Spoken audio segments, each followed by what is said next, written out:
ओ भाई finally Roman Reigns and Paul Heyman का मिलन होने वाला है। तो yes so much chatters of the world, मैं हूं 3DX चेतन और आपको पता होगा कि रोहित की अभी सर्जरी चल रही है, तो इसीलिए कुछ टाइम तक मैं ही वीडियो बनाने वाला हूं और जैसे ही वो आएगा मैं आपको पहले ही बता देने वाला हूं। और आज की स्मैकडाउन थी कमाल की, क्योंकि आज हमें बहुत सारी नई चीजें देखने को मिली। सबसे पहले तो let's talk about Cody Rhodes का सेगमेंट। आज कोडी रोड्स का प्रोमो था। कोडी रोड्स ने आते केविन ओवेंस को कॉल आउट कर दिया कि भाई आजा यार, तू इतनी सारी हरकतें कर रहा है ना, मुझे पता है तू बैक स्टेज में ही है, प्लीज आप मेरे को कुछ बात करनी है। बट वो नहीं आता और निक ऑल्डिस आता है उसकी जगह और निक ऑल्डिस बताता है कि देख भाई, मुझे पता है कि उसने क्या क्या चीजें करी है और इस मामले को हम इंटरनली इन्वेस्टिगेट कर रहे हैं। साथ ही साथ निक ऑल्डिस ने यह भी बोला कि देयर इज अ रीजन, ये जो मूव है उसको हमने बैन कर रखा है, इस कंपनी में यूज नहीं होता क्योंकि इसकी वजह से 20 साल के बाद जो जिस पे पड़ता है वो व्हील चेयर पे हो जाते हैं। तो जब उन्होंने बोला ना इस कंपनी के अंदर, उन्होंने डायरेक्टली शॉट दे दिया ऑल एलीट रेसलिंग को, क्योंकि वहां पर तो पाइल ड्राइवर ऐसे यूज होते रहते और उस पर तो लोग पिन भी नहीं होते। बट खैर ये बहुत अच्छा शॉट था ऑल एलीट रेसलिंग की तरफ। उसके अलावा भाई I was not expecting कि कोडी रोड्स लैम्बोर्गिनी भी मेंशन करेगा। कोडी रोड्स ने केविन ओवेंस की कल जो फोटो आई थी रैंडी ऑर्टन के साथ वाली, उसमें लैम्बोर्गिनी जो थी उसको मेंशन किया और बताया कि भाई केविन ओवेंस वो बंदा है और तुम उसके लिए इंटरनली मैटर सुलझाने वाले हो। कोडी ने ये भी बताया कि एक बात बताओ, तुम मेरी जगह आके देखो, तुम क्या जवाब देते रैंडी ऑर्टन की फैमिली को कि ये सब कैसे हुआ। कोडी रोड्स की ये चीज मेरे को अच्छी लगती है, राइवलरी कैसी भी हो उसको फैमिली रिलेटेड राइवलरी तो वो बना ही देता है। और उसने बताया कि रेसलमेनिया में वो मेरा बहुत बड़ा मोमेंट था जब मैंने रोमन रेंस को हराया था। उसके बाद रैंडी ऑर्टन ने जब मेरे को कंधे से उतारा तो रैंडी ऑर्टन ने एक चीज बोली थी कि hey Codeman, I am proud of you. और मेरे को ये समझ में नहीं आता कि सडनली सारी चीजें कोडी रोड्स अपने ऊपर कैसे, मतलब मैं छोड़ यार इस पर अब मैं क्या ही बोलने वाला हूँ। कोडी रोड्स ने गुस्से में बोल दिया निक ऑल्डिस को कि तू क्या चाहता है भाई, मैं उसके घर जाऊं, उसके गार्डन में जाके उसे मारूं क्या है, ये चाहता है कि तेरा चैंपियन ये सारी हरकतें करे। हाँ कर सकते हो, मतलब हमें तो कोई प्रॉब्लम नहीं है, बिल्कुल भी नहीं है। और कोडी रोड्स ने बोल दिया कि the ball is in your court, अब तेरे हाथ में, तेरे को क्या डिसीजन लेना है। ऑब्वियसली अब निक ऑल्डिस चाहेगा कि भाई केविन ओवेंस आए और कन्फ्रंट करे। इससे अच्छा है कि कोडी रोड्स जाए केविन ओवेंस के घर में। वैसे मैं चाहता हूं कि कोडी रोड्स जाए घर में, बट बाद में पता क्या चलता है, केविन ओवेंस का कार वाला प्रोमो आता है। केविन ओवेंस का सही है, अगर कोई स्मैकडाउन चल रही है, अगर वो शो पे नहीं पहुंच पाए कोई बात नहीं, कार में बना लो वीडियो यार। आजकल तो कार में कितने लोग वायरल हो रहे हैं, तो केविन ओवेंस कार से कैसे प्रोमो नहीं कट कर सकता। उसने बोल दिया कि अरे अब तो मेरे को आना पड़ेगा, निक ऑल्डिस मेरे को फोर्स कर रहा है क्योंकि कंपनी का गोल्डन बॉय कोडी रोड्स चाहता है ना मैं आऊं, मैं क्यों आऊं। तो केविन ओवेंस फिर फाइनली बोल ही देता है कि अब तो मैं आऊंगा और मैं वो चीज करूंगा जो मेरे को करनी है और मैं अपनी जॉब करूंगा।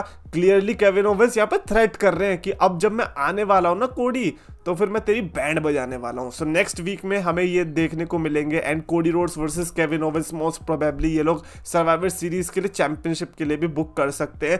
It is going to be interesting to see कि कोडी रोड्स इस राइवलरी को यहाँ से कैसे ले जाते हैं और यहाँ से फिर रैंडी ऑर्टन और कोडी रोड्स के बीच में दरार कैसे आनी चालू होगी। उसके अलावा आपको पता होगा वुमेन्स की यूनाइटेड स्टेट्स चैंपियनशिप आने वाली है, तो उसके लिए टूर्नामेंट शुरू हो चुका है और जो पहले राउंड का पहला मैच था आज हमें देखने को मिला triple threat between Bayley, Candice LeRae and B-Fab. And I am not going to lie, तीनों ने अच्छी परफॉर्मेंस दी, स्पेशली बी-फैब ने, क्योंकि बी-फैब आपको पता होगा उतनी हमें दिखती नहीं है, बट जब आज दिखी है तो उसने कमाल की परफॉर्मेंस दी है। और मैं कहीं ना कहीं चाह रहा था कि वो जीते, क्योंकि मिड कार्ड टाइटल की हम बात कर रहे हैं, तो मिड कार्ड में मैं चाहूंगा कि जो फॉर्मर वर्ल्ड चैंपियंस रह चुके हैं एटलीस्ट वो आगे ना बढ़े। अच्छा WWE वाले हमारी सुनते थोड़ी है, तो ऑब्वियसली फॉर्मर वर्ल्ड चैंपियन बेली ने यहाँ पे मैच जीता और वो क्वालिफाई कर चुकी है। अगेन अल्टीमेटली मैं चाहता हूँ कि फाइनली तो वही जीते फर्स्ट एवर वुमेन्स की मिड कार्ड टाइटल, जो एक्चुअली में वर्ल्ड चैंपियनशिप नहीं जीत रखा है, वरना फिर कोई पॉइंट नहीं है। वरना तो फिर ऐसा लग रहा है तुम स्टार स्टडेड सुपरस्टार्स को ले जाने वाले हो, वो तो फिर वर्ल्ड चैंपियनशिप में भी तुम कर ही रहे थे। उसके अलावा ब्लड लाइन का भी सेगमेंट आता है। सेगमेंट एज सच रिंग में नहीं आता, बैक स्टेज में वो लोग ढूंढ रहे हैं ऊसोस और सैमी ज़ेन। वो देखते हैं कि यार कोई तो हमारा साथ ही नहीं दे रहा। सैमी ज़ेन कह रहा हाँ यार कोई तो साथ ही नहीं देने वाला, लेकिन फिर भी मेरे पास एक बंदा है जो कि शायद से हमें ज्वाइन कर सकता है। और वो वो होता कौन है, एलए नाइट। एलए नाइट से बात करने की कोशिश होती है, बट एलए नाइट तो रिंग में आके बोल देता है कि सैमी ज़ेन चाहता है कि मैं ब्लड लाइन को ज्वाइन करूं, लेकिन मैं ब्लड लाइन को ज्वाइन नहीं करूंगा। इनफैक्ट अगर ब्लड लाइन आपस में लड़ मुड़ के अगर खत्म भी हो जाए, मेरे को फिर भी कोई प्रॉब्लम नहीं है। मैं तो यहाँ ओपन चैलेंज देने आया हूँ। बेचारे ब्लड लाइन के सेगमेंट की कोई इज्जत ही नहीं करी और एलए नाइट ने अपना ओपन चैलेंज ही दे दिया, जिसमें संतोष एस्कोबार तुरंत आ गए अपनी पूरी फैक्शन को लेके। और वहां पर संतोष कहता है कि भाई क्राउड जो है कोई भी कूल चीज क्यों नहीं कहती, कैसी क्राउड है, बेकार सी क्राउड है। एलए नाइट ये बोल रही है, इससे अच्छा तो बोलो एस्कोबार सी। तो ये सब चीजें चल रही है इस सेगमेंट के टाइम पे, जिसमें हुम्बर्तो कैरियो जो है वो ऐसे घूर रहा है जैसे उसके छेद कर देगा, ऐसा एलए नाइट ने कहा। तो फिर एलए नाइट ने कहा एक काम करता हूँ, मैं तेरे को ही मैच दे देता हूँ। एलए नाइट ने इतनी सैवेज लाइन बोली, एटलीस्ट उस टाइम पे तो वो सैवेज ही लग रही थी। उसने बोला कि भाई मैं तेरे को ना ऐसा हराऊंगा कि जैसा तेरे डैडी को हराया था, बट तू मेरे को डैडी नहीं बोलेगा, डोंट वरी। इस पूरे ग्रुप में अगर कोई डैडी बोलेगा तो वो है वो लड़की, यानी कि इलेक्ट्रा लोपेज। तो बेचारे को गुस्सा आ गया, हुम्बर्टो ने वहीं पर अटैक किया, जिसके बाद इनके बीच मैच देखने को मिलता है, LA Knight versus Humberto, which was not that great match. LA Knight ने बहुत आराम से मैच जीत भी लिया, बट जो उस मैच के बाद हुआ वो बड़ा कमाल का था। पूरे समुराई लुक में ब्लैक आउटफिट में शिंसुके नाकामुरा करते हैं रिटर्न। शिंसुके नाकामुरा वही बंदा जिसके लिए हमें डर लग रहा था कि कहीं बंदा रिलीज तो नहीं होने वाला, क्योंकि जिस तरीके से दिखाई नहीं दे रहा था, लूजिंग स्ट्रीक पे था। अब तो ऐसा लग रहा था कि शिंसुके नाकामुरा का कुछ नहीं हो सकता, but the way he returns ऐसा लग रहा है नहीं भाई, नाकामुरा के लिए अभी भी ये लोग होपफुल है। अगर वो होपफुल है तो हम होपफुल हैं, और maybe Nakamura versus LA Knight is going to be something special for both Nakamura and LA Knight as well. And I am really excited for Nakamura versus LA Knight की rivalry. अब finally LA Knight को एक अच्छा opponent मिला United states title के लिए, और शायद से मैं शिंसुके नाकामुरा के लिए भी यही चीज बोलूंगा, ये टाइटल रेन नाकामुरा को मेरे हिसाब से हेल्प कर सकती है। अब जीते या ना जीते, लेकिन इस राइवलरी में रहना नाकामुरा के लिए बहुत इंपॉर्टेंट होगा, वहां से वो बहुत इंपैक्ट क्रिएट करेंगे। उसके अलावा ऊसोस का ही आता है दोबारा से, भाई ऊसोस नहीं ढूंढ पाए है ना। ऊसोस को पता चल गया कि भाई कोई नहीं दे रहा हमारा साथ। रोमन रेंस के लॉकर रूम में जाके रोमन रेंस को बताते हैं कि रोमन भाई नहीं हो रहा, हमने तो सबको फोड़ रखा है, तो कोई हमारा साथ ही नहीं दे रहा है। और उसी टाइम पे ही सोलो सिक्वा और गैंग जो पूरी न्यू ब्लड लाइन है उसकी एंट्री हो जाती है रिंग के अंदर। जैसे ही वो बोलता है एक्नॉलेज मी, उसी टाइम पे ही रोमन रेंस की और ओजी ब्लड लाइन पूरी की पूरी आ जाती है।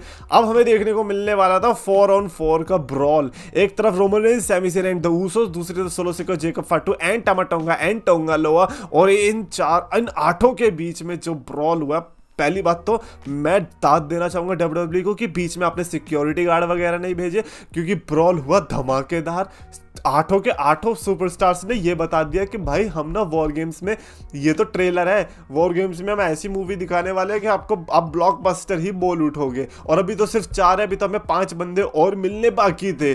और यहाँ पर रोमन रेंस की परफॉर्मेंस भी मेरे को बड़ी कमाल की लगी। रोमन रेंस ने जो एक टाइम पे नहीं 2 टाइम पे सिंगल हैंडेडली हैंडल करने की कोशिश करी थी।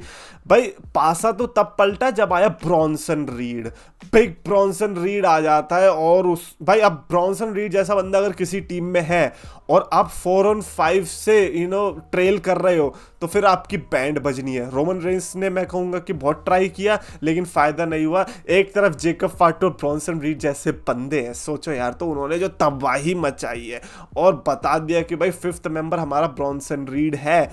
अब इससे आपको पता तो चल ही गया होगा कि हमें जब रॉ आएगी तो रॉ में कौन सा 5th मेंबर देखने को मिलेगा, ओजी ब्लड लाइन की तरफ से। और यहाँ पर जब ये पिट गए थे ना, तो जे ऊसो रोमन रेंस को बोल रहा है कि call the shot Roman, call the shot. काफी लोग कह रहे थे कि यार ये डीन एम्ब्रोस की बात कर रहे हैं। भाई यार सपना छोड़ दो, डीन एम्ब्रोस को कोई नहीं लाने वाला। It is the other member of the shield जिसको रोमन रेंस ला सकते हैं, और लेट्स जस्ट से कि ला दिया है। तो ये ऊसोस का सेगमेंट या फिर ये पूरा जो ब्लड लाइन का सेगमेंट था, this was actually amazing. But अगर आप रोमन रेंस फैन हो तो आपको बहुत बुरा लगेगा, बट मेरे को लगता है खुश होना चाहिए, क्योंकि जो परफॉर्मेंस दी रोमन रेंस ने वो कमाल की थी यार। कम ऑन, मेरे को तो बड़ा अच्छा लगा ये वाला सेगमेंट। और स्टोरी लाइन के हिसाब से यार सोलो सिक्वा की टीम को भी थोड़ा स्ट्रांग दिखाना जरूरी है ना, वरना वॉर गेम्स से पहले ऐसा कैसा लगेगा, ऐसा लगेगा बच्चों की टीम से लड़ रहे हैं, ऐसा भी तो नहीं दिखाना ना। और ब्रॉन्सन रीड का एडिशन काफी लोगों को बुरा लग रहा होगा, मेरे को भी पहले लग रहा था कि ये क्या ऑड एडिशन है, बट कहीं ना कहीं ठीक है, क्योंकि रीड और रॉलिंस की राइवलरी भी बढ़िया चल रही है। प्लस रीड जरूरी है उस टीम के अंदर जब आपके पास टामा टोंगा टांगा लोआ है जो कि उतने लाइक क्रेडिबल नहीं है, तो ऐसे में आपको स्ट्रांग दिखाने के लिए रीड चाहिए। So that is why I am thinking कि यार ब्रॉन्सन रीड एक कमाल का एडिशन है सोलो सिक्वा की टीम के लिए। उसके अलावा स्ट्रीट प्रॉफिट्स और मोटर सिटी मशीन गन्स के बीच भी मैच देखने को मिलता है जो कि ठीक ठाक चल रहा होता है, तो इसमें बीच में चियांपा आके अटैक कर देता है, not expecting that, street profits को अटैक करता है। जॉनी गार्गानो आता है कि भाई क्या हो गया है ना, थोड़ा काम डाउन हो जा, और उसको भी धक्का दे देता है चियांपा, फिर वहां से जाने लगता है। तो ये चीज मेरे को समझ में नहीं आई कि डीआईवाई के बीच क्या हो रहा है। साथ ही साथ स्ट्रीट प्रॉफिट्स को जब उठाती है मोटर सिटी मशीन गन्स की, अरे नहीं नहीं अब हम नहीं लड़ रहे, डोंट वरी, मुझे पता है तुम्हारे साथ बुरा हो गया, तो डॉकिंस ने उसे ही चांटा मार दिया कि निकल बे। स्ट्रीट प्रॉफिट्स तो गुस्से में है ना कि भाई तुम कल के आए लड़के टैग टीम चैंपियंस बन गए हो, हम इतने टाइम से, हमें तो अब तो सही से मौका भी नहीं मिल रहा है। तो ऑब्वियसली स्ट्रीट प्रॉफिट्स के मुझे लग रहा है यहाँ पे बैड गाय गिमिक देखने को मिलने वाला है, एंड लेट्स सी क्या पता स्ट्रीट प्रॉफिट्स बैड गाय के रूप में ज्यादा अच्छे से चले। उसके अलावा नेओमी वर्सेस नाइया जैक्स का हमें मेन इवेंट में मैच देखने को मिला चैंपियनशिप के लिए, और मैं कहूंगा नेओमी ने जो परफॉर्मेंस दी है इनक्रेडिबल, और ऐसा लग रहा था कि आज अगर टाइटल चेंज हो जाए तो शायद से कोई अपसेट नहीं होगा। नेओमी ने बहुत अच्छी परफॉर्मेंस दी, बट मेरे को लगता है ऑब्वियसली यार ऐसे टाइटल चेंज कराना तो उनके लिए भी थोड़ा मुश्किल ही था। बैक स्टेज से फुटेज आती है कि लिव मॉर्गन और रकेल रोड्रिगेज ने बियांका बेलेर एंड जेड कारगिल को अटैक कर दिया। मुझे नहीं समझ में आया कि इस फुटेज की क्या जरूरत थी, प्रॉबेबली बिकॉज वॉर गेम्स आने वाला है तो ये सारे सब एक साथ रहने वाले हैं तो इसीलिए, बट इसका इम्पैक्ट नहीं होना चाहिए था, बट हुआ।